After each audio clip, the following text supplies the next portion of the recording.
Bonjour à toutes et à tous et bienvenue dans cette nouvelle édition du journal. Et oui, comme tous les vendredis, désormais, nous nous rendons sur les lieux de l'actualité. Cette semaine, nous sommes du côté du Conseil général au sein de ces jardins. Plus précisément, le président du Conseil général, Daniel Zaidani, sera avec nous dans quelques instants. Nous reviendrons avec lui sur cette séance plénière qui a eu lieu ce matin. Mais d'abord, voici les titres de ce vendredi 19 septembre.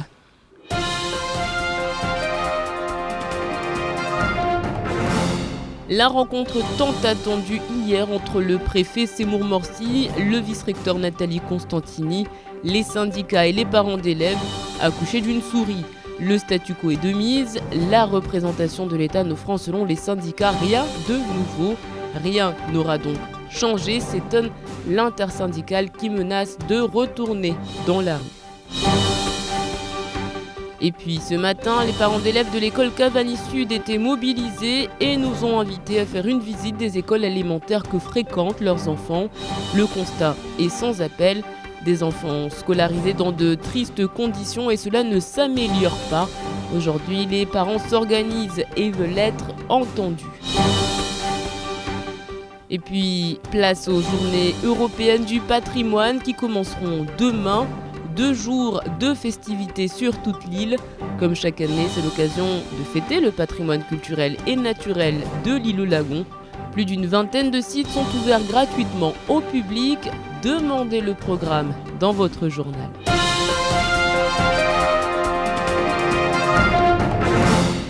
Et je vous le disais en titre, la grogne contre la réforme des rythmes scolaires continue et ce malgré le rendez-vous d'importance qui a eu lieu hier entre la préfecture, le vice-rectorat, les parents d'élèves et les syndicalistes. Syndicalistes qui indiquent par ailleurs que ce rendez-vous n'a absolument rien donné. Un mouvement de grève pourrait reprendre d'ici à quelques semaines. Les précisions de Shakila Issouf. Les parents d'élèves et les syndicats sont sortis en colère de l'entrevue avec le préfet. La vice-rectrice était présente et les débats étaient enflammés, il semblerait. Tout le monde s'est dispersé assez vite. Une chose est sûre, le préfet tient à tenir ses engagements. 10 jours auparavant, il promettait aux parents et aux organisations syndicales de leur accorder cet entretien. Pas du tout. Satisfait. Pas du tout. Et on est loin d'être satisfait. On n'est pas du tout satisfait, pas du tout. Et on est Qu'est-ce qui s'est passé? C'est qu'on nous oblige encore à continuer sur le rythme scolaire, ce qui est inadmissible. Malheureusement, les moyens qui ne sont pas alloués à ce rythme scolaire, on nous demande qu'on le veut. C'est comme si il y a une Nivaquine. La Nivaquine que vous voulez ou pas, il faut l'avaler. Franchement, que ça soit amer ou pas, il faut l'avaler. Au bout de 45 minutes d'entretien, 3 questions ont été abordées. 1. Comment les enfants sont accueillis. 2. La question des classes scolaires. Et 3. La restauration scolaire. Sur le long terme, 20 classes pourraient être ouvertes d'ici la fin du mois. Le 24 septembre, les maires seront réunis à l'initiative de la préfecture afin de monter tous les dossiers nécessaires pour que chaque enfant puisse bénéficier 144 € par la CAF. Le train, il part quand tous les wagons sont prêts, quand tous les passagers sont prêts, mais pas, à compte-gouttes, avec pas les moyens, avec pas la sécurité, pas la cantine, pas le personnel, qui actuellement font plus de l'occupationnel qu'autre chose dans les écoles. Les problèmes des écoles ne concernent pas que les rythmes scolaires. Selon le préfet, c'est l'arbre qui cache la forêt. La question des contrats aidés doit être évoquée, des problématiques qui ne peuvent trouver de solution dans l'immédiat. Mais ça, c'est une autre histoire. Et puis, preuve que cette réunion n'aura rien donné, la colère des parents d'élèves ce matin du côté de Cavani Sud. Ils ont tenu à nous montrer l'établissement que fréquentent leurs enfants. Un établissement où les conditions sont particulièrement difficiles. Des parents qui sont de plus en plus nombreux à dénoncer l'insalubrité de leurs locaux. Shakila Issouf. En fait, vous avez l'impression qu'on vous traite comme des animaux, comme des sauvages.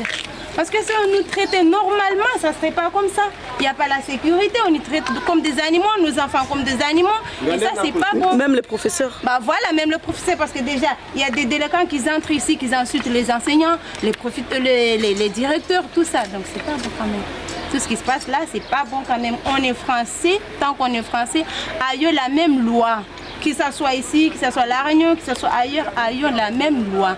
Des murs qui risquent de s'effondrer, des sanitaires indignes, des vitres vandalisées. Voilà ce qu'on peut trouver à l'école élémentaire de Cavani Sud. Rassemblés ce matin dans l'enceinte de l'école de leur enfant, les parents d'élèves se sont arrêtés pendant quelques minutes pour faire une prière et une longue visite des écoles s'est imposée.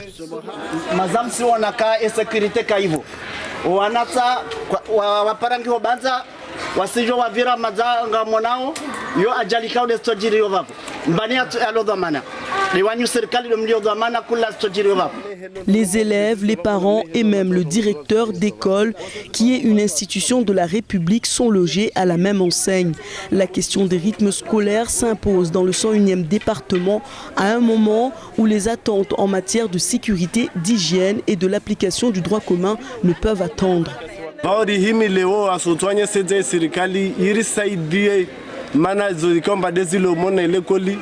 na zikabala zitambu zonse pia wasimaza deja kasijwa tena va hotoinda wanyi serikali wanyi de mlona zamana hotoringa mrongo murive iderto fainsao wana watu wasikamba omone likoli ziparsa mabando wajongi ya wabubua walati haki na ramoto jo parsa tena mba wana watu wasijolishwa likoli atampaka ujoni ritmu sekuleri ikembani wasirengo atumauri shunduka sinama na kasina van vahulala kasina van vahutola kasina van vahutongaza.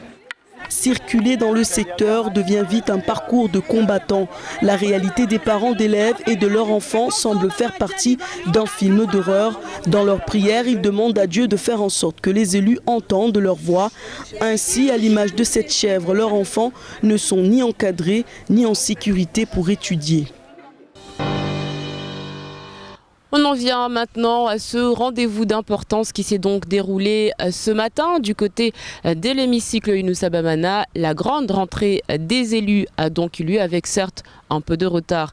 Il faut le dire, de nombreux dossiers étaient attendus, à l'instar de l'octroi de mer ou encore du lagon maoré inscrit au patrimoine mondial de l'UNESCO. Les images sont signées Nourdine Abdourahman. Il aura fallu près d'une heure pour que les élus arrivent dans l'hémicycle et que le quorum soit atteint. Mais il ne fallait pas s'y tromper. 38 rapports étaient à l'ordre du jour, auxquels sont ajoutés 3 rapports supplémentaires au programme ONF, régularisation foncière, aquaculture, budget du STM, service départemental d'incendie et de secours, santé, revalorisation du RSA, mais pas seulement. Principalement de l'aide aux communes dans le cadre de la restauration scolaire où le département l'a mis à la poche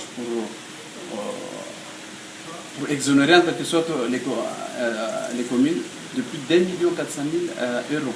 Au total, le Conseil général fait un effort de 2,7 millions d'euros en baisse de taxes avec la volonté affirmée de lutter contre la vie chère. Plats cuisinés, moustiquaires pour l'ARS et matériaux de construction ont ainsi vu leur taux tomber à 0, et ce, sans qu'il y ait eu de contestation. L'unanimité a marqué la séance qui aura été aussi studieuse qu'efficace. C'est une satisfaction totale. Mes collègues ont suivi la proposition de la commission de la coopération en tant que vice-président en charge de la coopération et le travail que nous avons fourni et le travail technique qui a été fourni par les services, je ne peux que me réjouir de cette ouverture régionale de Mayotte dans son environnement. Fin des travaux, Jacques-Marcel Henry émet le vœu que le futur stade départemental de Cavani, dont le chantier va débuter prochainement, soit baptisé Abdallah Houmadi, du nom de l'ancien maire de Mamoudzou, mais également le premier président de l'association de gestion du stade. Et nous reviendrons bien évidemment sur cette séance plénière avec le président du Conseil général qui nous accompagnera d'ici la fin de ce journal. Ce n'est pas encore confirmé par les autorités, mais le village de Mtsamboro serait menacé par d'importants glissements de terrain. Sur place, des maisons auraient déjà subi les contre-coups de ces changements et des familles auraient été évacuées. Les précisions de Camille Leca. Les habitants du village de Mtsamboro ne sont pas tranquilles. Depuis peu, des fissures apparaissent dans le terrain sous les habitations. Et ça ne présage rien de bon, même s'il n'y a eu aucune annonce officielle du côté du Bureau des recherches géologiques et minières. Des études menées par ces experts révèlent qu'en un an, un glissement de terrain de plusieurs dizaines de centimètres a été constaté. Dans un futur encore incertain, c'est tout un pan de montagne qui pourrait ainsi se décrocher et venir se perdre dans la mer. La diminution des résistances du sol, due notamment à l'augmentation de la surface de construction de bâtiments, pourrait être une des causes de ce glissement de terrain. Les séismes pourraient aussi être à l'origine de ce phénomène, comme celui de 2011 qui avait atteint la magnitude 5 et dont l'épicentre se trouvait au large du village. Mais pour l'heure, ce ne sont que des hypothèses. Le BRGM est déjà conscient de la fragilité de Mtsamboro, puisqu'il indiquait en 2011 que la ville était exposée à des risques naturels majeurs, comme les inondations, les mouvements de terrain, les séismes, les cyclones et même les tsunamis. La vigilance quant à ce nouveau phénomène est donc de mise. Dans l'actualité également, ce mouvement de grève du côté de Sodifram qui se poursuit, et ce malgré des négociations qui auraient commencé hier. Une discussion qui n'aura donc rien donné et la direction qui a finalement décidé de sortir de son silence. Après de nombreuses semaines sans communication, c'est le directeur des ressources humaines qui s'est donc exprimé ce matin. Écoutez-le, il était l'invité de Patrick Millan dans la matinale. Il n'y a pas de dialogue social qui a été rompu. La Sodifram est une société qui dialogue tout le temps, je dirais même un peu trop. D'accord ? Ce qu'il faut comprendre, c'est qu'effectivement, il y a eu ces négociations à la DIECT, en tout cas sous la médiation de la DIECT, pour trouver un compromis de sortie de crise. Je le dis bien, sortie de crise. Mais il n'a jamais été question, en tout cas, d'arrêter la procédure. Il n'a jamais été question de laisser les fautes, de laisser le désordre s'installer et s'instaurer à la Sodifram. Ok, nous avons analysé sur les 7 points qui étaient exposés sur la plateforme de revendication. Les 7 points, les 6 avaient trouvé réponse. Il y avait un point qui était resté, c'est-à-dire le salaire de délégué syndical, qui n'avait pas trouvé réponse parce que le délégué voulait être payé sans travailler. Il n'en était pas question. Alors, quand on est arrivé à 9 jours de grève avec des fautes qui ont été commises, des fautes lourdes également, à ce moment-là, que chacun à ce moment-là assume ses responsabilités et assume également ses actes. Alors lesquelles fautes? Je ne vais pas distribuer les fautes sur les têtes des gens, mais par contre, des fautes graves, lourdes. Pourquoi? Parce que la loi définit très clairement la manière dont il faut faire une grève. Et la justice a condamné en 2 fois, d'accord, les entraves, d'accord, les fautes qui ont été commises par les manifestants et particulièrement un certain nombre d'entre eux qui ont été identifiés très clairement par des huissiers de justice qui étaient présents. Une affaire qui n'a pas fini donc de faire de bruit. Nous en parlerons bien évidemment dès lundi. En attendant, sans transition aucune, il est l'heure pour nous de faire un point sur l'actualité en bref dans votre journal.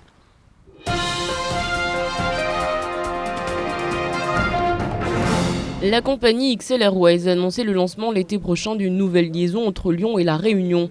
Par contre, elle interrompra dès février la ligne reliant Marseille à Mayotte. En parallèle, on apprend qu'Air Austral envisage également une escale lyonnaise et une reprise de ses vols vers Marseille. Les nouvelles sont bonnes pour les Réunionnais qui voient l'offre de places élargir et une nouvelle concurrence. En revanche, la liaison Marseille-Dzaoudi sera interrompue en cause les contraintes opérationnelles, comme la piste trop courte, les fermetures fréquentes ou les difficultés de réacheminement des passagers. Si la ligne est un succès commercial, souligne la compagnie XL, les contraintes ne permettent pas d'assurer une desserte pérenne, tant sur le plan économique qu'opérationnel. Les 13 délibérations communales nécessaires à la dissolution du SMIAM ont été réunies. Déjà, les localités travaillent avec le comité préfectoral pour la rénovation et la réhabilitation des écoles. Les constructions ne sont pas encore lancées, mais demain, les premières rétrocessions d'établissements seront actées, confiant leur propriété, leur responsabilité aux élus. Désormais, les maires ont jusqu'à la fin de l'année pour démanteler le syndicat. Ils vont devoir répartir les actifs et sur ce point, le Conseil général veut faire valoir ses 40% de parts. Du côté des maires, on voit aussi le passif plutôt lourd de la structure. Concernant la mission de construction d'équipements sportifs, celle-ci doit disparaître en même temps que 60 emplois avant la fin de l'année. Le syndicat Sud Éducation Mayotte lance une alerte sur la sécurité en milieu scolaire à l'adresse des autorités nationales et locales. Mardi dernier, 2 incidents graves se sont produits au collège de Dembéni. Au niveau de l'embranchement du Tararano, indique le syndicat, 2 bus ont été violemment caillassés par des élèves appartenant à des bandes rivales. Une plainte a été déposée en gendarmerie par la société Matisse. Enfin, à la fin de la récréation, à peine 2 heures après le caillassage, un élève de 3e a été violemment agressé. Sud Éducation Mayotte en appelle au vice-rectorat et demande à ce que celui-ci respecte la parole donnée par M. Kou en fournissant un conseiller d'éducation et 4 AED supplémentaires. Le syndicat demande également à ce que le projet d'ouverture d'une 2e cour soit enfin accepté.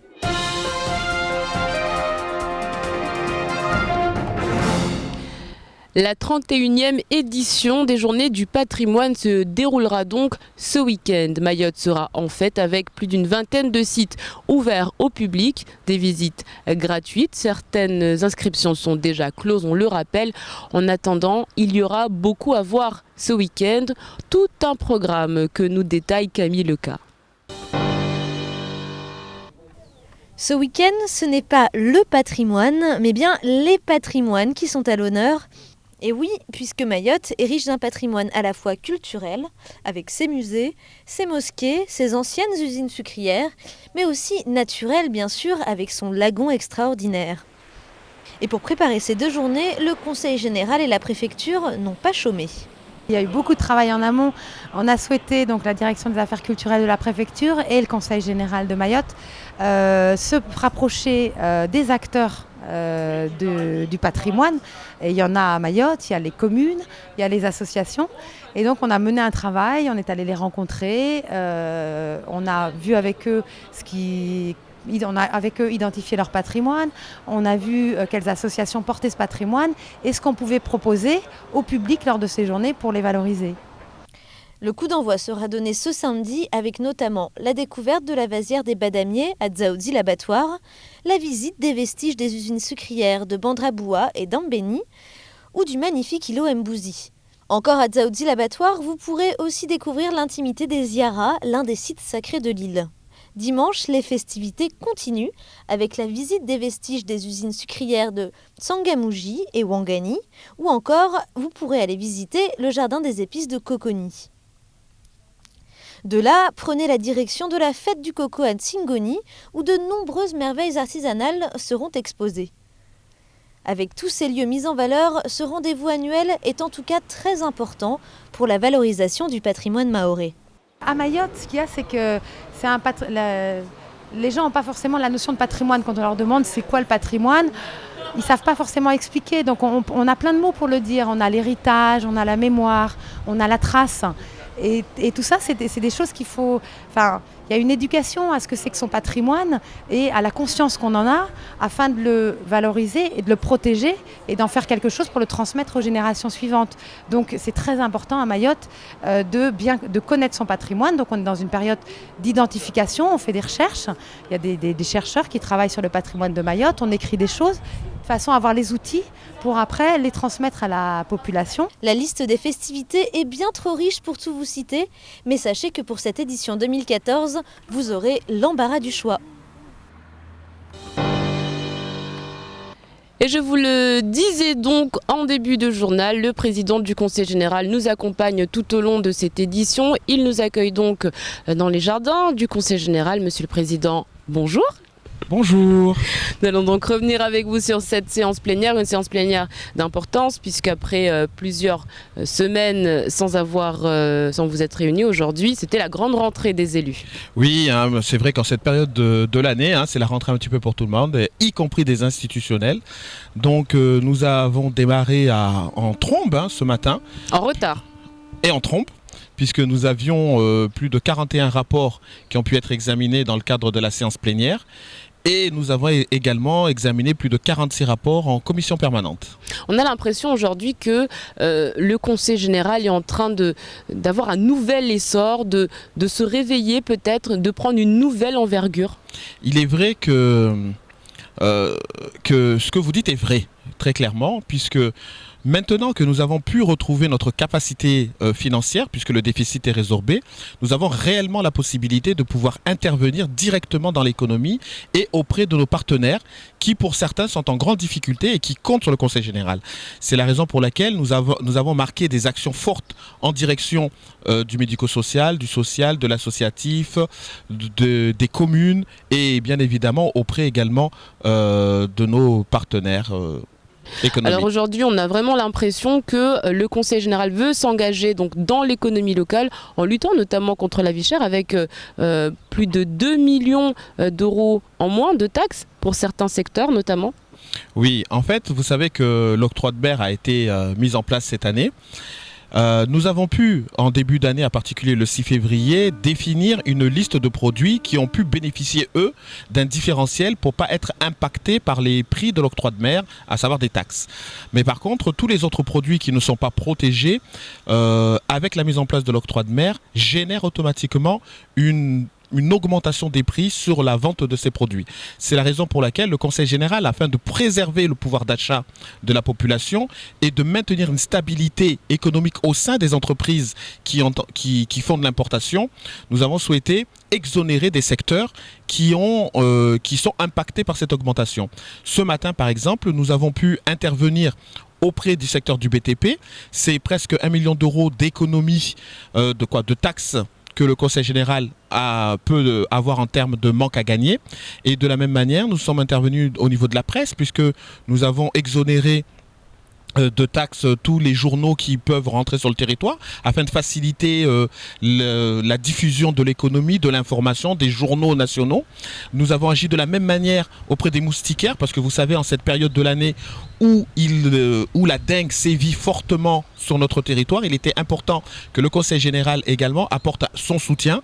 Donc là, c'est quand même 80 000 euros. Et je dirais que nous avons eu une action très forte en direction des maires, puisque tous les plats préparés ont été exonérés de taxes, d'octroi de mer. C'est quand même une économie de 1,4 million d'euros pour les maires, et donc de ce fait ça permet aux maires de mieux se préparer dans le cadre de la mise en place de ces rythmes scolaires que, comme vous le savez, est difficile. Alors c'est vrai que je parlais d'éveil du Conseil général, il a également donc on va dire cet éveil des élus peut-être avec des présidents de commission qui élèvent la voix, haussent le ton. Je pense notamment à Jacques-Marcel Henry qui a donc indiqué que l'État n'avait pas on va dire n'était pas subvenu aux besoins donc du social en n'octroyant pas suffisamment de fonds. Je crois qu'à un moment donné, il était important de replacer le contexte dans lequel nous nous trouvons. Il est vrai que le Conseil général a la compétence en matière de la protection de l'enfance, et donc de ce fait, il était impératif de comprendre un petit peu les mécanismes qui se déroulent.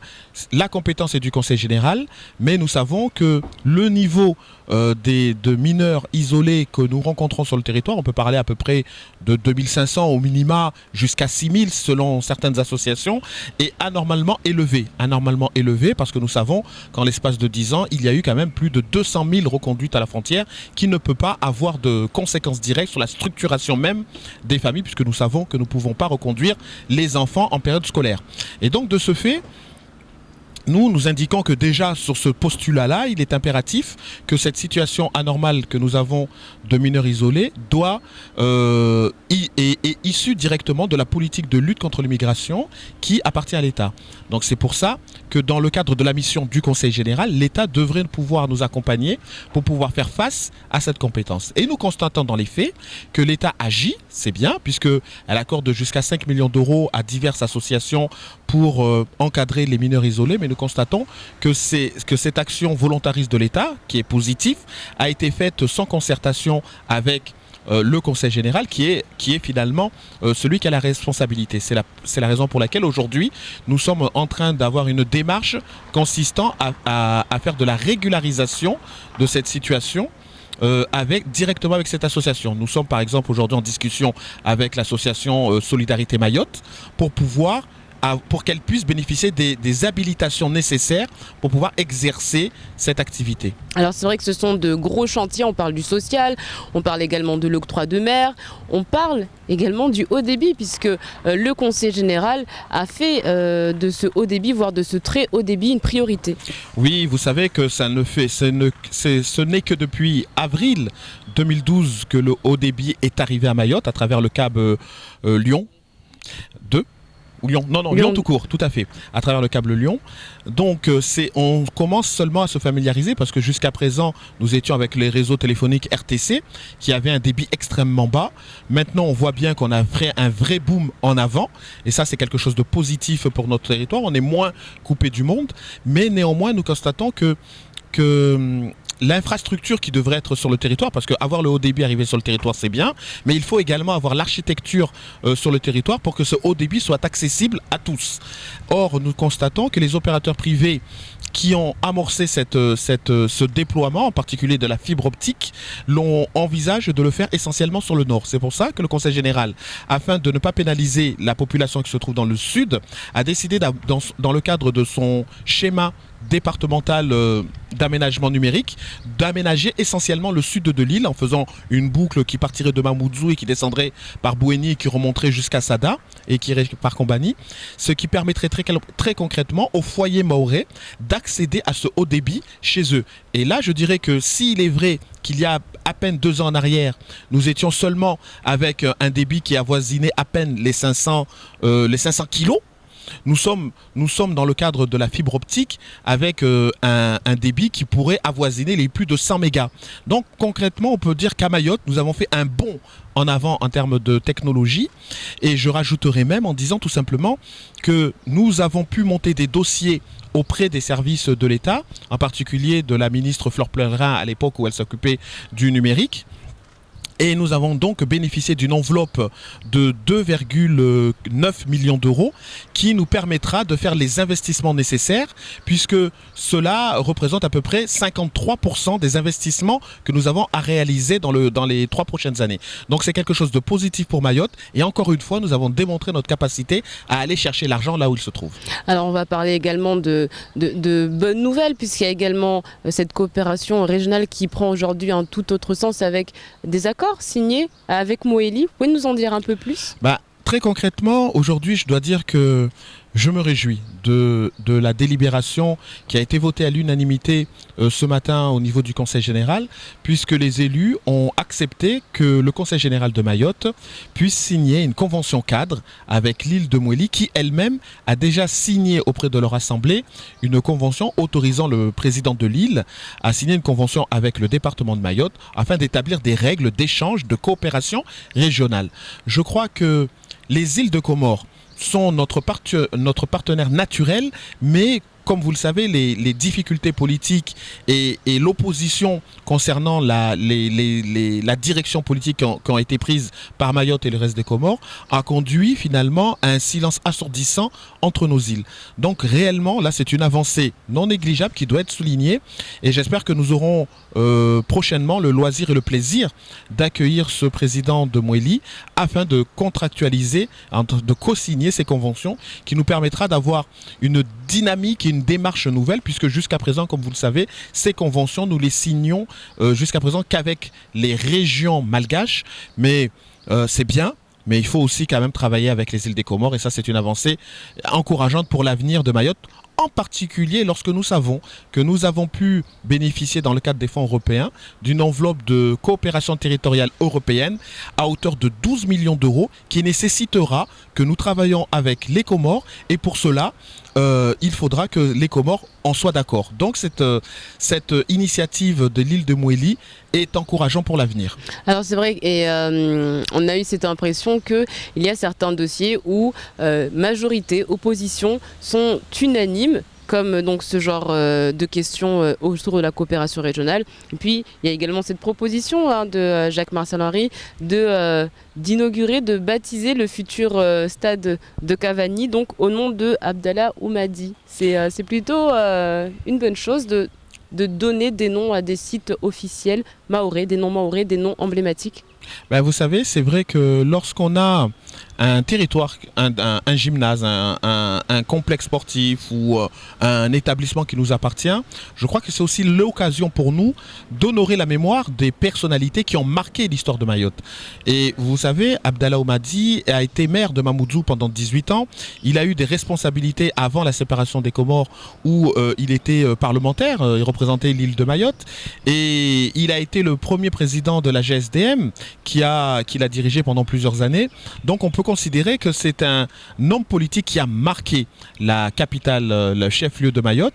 Et donc de ce fait, sur proposition également qui a été votée à l'unanimité au niveau de la mairie de Mamoudzou, nous avons décidé de respecter cette volonté de la mairie de Mamoudzou de voir le gymnase de Mamoudzou porter son nom. Donc prochainement, à l'inauguration de ce complexe rénové et modernisé, nous aurons la possibilité de nommer ce nouveau complexe de Cavani Abdallah Oumadi. Les choses bougent en vue des futures élections cantonales? Vous savez, c'est vrai qu'on a tendance à mieux communiquer, je dirais, parce que l'action, nous la faisons de manière permanente, mais c'est vrai que quand vous avez une échéance politique, il est impératif également de mieux communiquer sur ce que nous faisons et je crois que du coup, l'action du Conseil général en devient beaucoup plus visible, mais elle n'était pas totalement fermée ces dernières années. Mais comme je l'ai dit tout à l'heure, le fait d'avoir retrouvé notre capacité financière en fin d'exercice, parce qu'il faut dire les choses aussi telles qu'elles sont, cette capacité financière, nous l'avons retrouvée grâce à des efforts et ces efforts se traduisent essentiellement par une maîtrise de nos dépenses et donc par une volonté de réduire toute activité, en particulier dans l'accompagnement associatif, dans l'accompagnement des communes, dans l'accompagnement du monde économique. Et 2014 est donc le grand retour. Néanmoins, vous voyez bien que nous ne sommes pas calés sur un calendrier électoral, mais nous sommes calés sur le calendrier du poumon du Conseil général. Malheureusement, je rappelle que ces élections devaient être en 2016, voire en décembre 2015. Ramenant ça maintenant aujourd'hui, ça pourrait donner l'impression que nous le faisons pour les élections, alors que toutes nos réflexions et toute notre action, nous le faisons pour améliorer le quotidien de la population. Merci monsieur le président d'avoir répondu à toutes nos questions. Merci de nous inviter donc dans les jardins du Conseil général. Écoutez, c'est la fin de ce journal. Merci à vous de l'avoir suivi. Excellent week-end à toutes et à tous. Surtout n'oubliez pas les journées du patrimoine. On se retrouve lundi pour un nouveau journal. Demain, n'oubliez pas de souhaiter une bonne fête tout simplement à Jean-Charles. Kwahiri à tous.